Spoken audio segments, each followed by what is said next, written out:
How you doing, friends? Welcome back. I know the videos have been kind of sporadic here lately, but with spring break and things changing over at Disney World, I haven't been able to go to the parks quite as much as I was last year, especially with the Boogeyman 19 still kind of looming over things, and the park reservations are still in place, and the restriction on the guest numbers and things like that. So as far as today goes, today's video, I did a mod on some lights over top the bed in my RV here. Let me take you up into the bedroom and I'll show you what we're talking about here. So this is the front wall of the fifth wheel, and of course you got the cabinets up above here, and these are the lights that I replaced. So whenever you know, in the middle of the night, or it's late at night, it's dark outside, and you need to turn the lights on, the lights that were there were just a little bit too overpowering, just a little bit too bright. Especially if you got up in the morning and you know you're still kind of sleepy and you hit the button, turn the light on, and it's shining like right in your face, right in your eyes. So I replaced it with these two lights here, and I'll show you. I still have one of those lights in a cubby hole over here. I'll show you what was there.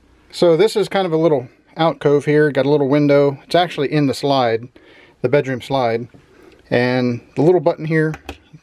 You can see it's a pretty overpowering light, and I don't know what the wattage is or lumens or whatever they measure that by, but that was what was over the head of the bed. And when you turn those on, you know, of course it shined right in your eyes, and it was just a bit too much, so I replaced it with the two lights that are in there now. And when I took the lights that were originally in place out, I found this to be a sheet of paneling in here, and then there's maybe like, I don't know what they are, 2 inches by maybe like a 1/2 inch braces that run across the inside of that, and then there was paneling on the top, which is the bottom of the cupboard on the inside. So I had to get to the wiring, and I took the board or the paneling that was on the inside out of the cupboards. I couldn't get it out through the doors, so I had to break that up into pieces. I exposed the wiring. Of course, I was able to pull the lights down, and the wiring came down, and I was able to start wiring these lights up. Yeah, I went through the process, had to kind of test to make sure the lights were wired correctly. With LEDs, if you reverse the wires by accident, they simply don't work. It usually doesn't cause any major electrical issues. The issue that I had here were the lights that were initially in place were bigger than the lights that were used to replace the originals. So I had to find a way to fill that hole, plus taking the lights down, and through some of that process, the hole here where the lights are installed ended up getting damaged just a little bit, so I had to kind of cover that up, and I had to find a way to do that. And initially I was going to use a piece of this kind of veneer paneling or whatever it is. So I cut one round, just a little bit more round than the light, and the other one I left square, and I was going to install it in such a way to make it look like a diamond. It turned out okay. I just didn't really like the way that it looked, the end product.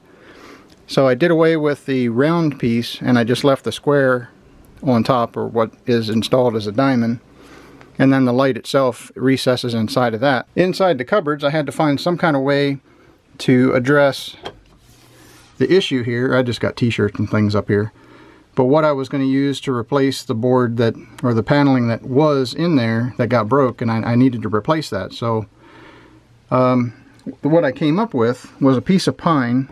It's all glued together. It's strips of pine that are glued together, and it ends up being flush with the top of the outside edge here, where originally that paneling was recessed just a little bit, and that served as a thing to keep things from sliding out when you're going down the road or hitting the door or knocking the door open. But I really don't need that with t-shirts. T-shirts aren't going to have enough mass or ability to slide on that to knock the door open. So what I ended up doing was cutting this into pieces to match where the braces were. And so here's a seam here, and then there's another seam further down somewhere right about here, and then there's another one. So there's altogether there's 1, 2, 3, there's four sections inside of there, so I can lift those out and get to the wiring underneath. Now the other thing with these lights, they don't have the push button in the light itself like the original did, so I installed a little turn knob here. I don't know if that's going to pick up on camera. It's probably too dark. It's a black faceplate and a black knob, and it's actually adjustable, so you can adjust the intensity of the light to whatever you need. So with the light on at its lowest setting, you just get a kind of a nice little warm glow And there's some light coming in through the window, so it really doesn't give you a good indication of how soft of a glow that is. But I haven't quite decided. The silver screws, there's 4 of them in there. I haven't quite decided if I want to cover those up or paint them, or just leave them kind of the industrial look. I don't know. I haven't quite decided yet. I kind of like the screws.